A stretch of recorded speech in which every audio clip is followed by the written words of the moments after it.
রান্না হয়েছে? না মা, হয়নি।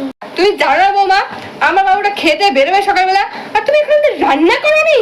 সব কাজ করতে করতে না টাইম পার হয়ে গেল। শাশুড়িমাটা খুব জ্বালা।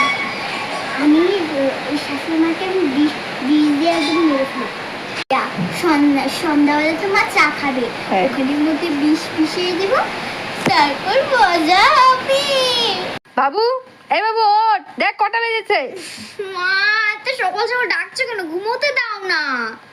এই বাবু জানিস, তোর বউটা না আমাকে সারাদিন খাটিয়ে মারছে রে। সকাল থেকে আমি কাজ করে যাচ্ছি, এই যে বৃষ্টি পড়ছে এটা আমি কাজ করে যাচ্ছি, একটু আমাকে খেতে দেয়নি বাবু।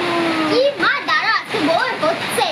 শাশুড়ি আমার বনের কানে বিষ ঢালছে, তার আরো হচ্ছে। এই তো এবার তো বিষটা মিশিয়ে দিয়েছি, এবার শাশুড়ি বুঝবে খেলা। মা, এই দিন তোমার চা। ও, দেখি কেমন বানিয়েছো চা। এমনি তো ভালো বানাও না।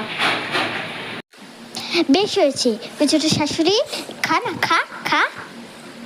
বানিয়েছো?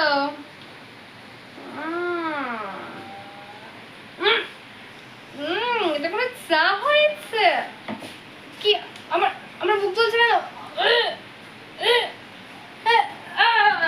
বেশ হয়েছে, বুড়িটা বুঝছে। এবার আমি পার্টি করতে যাবো। বাই।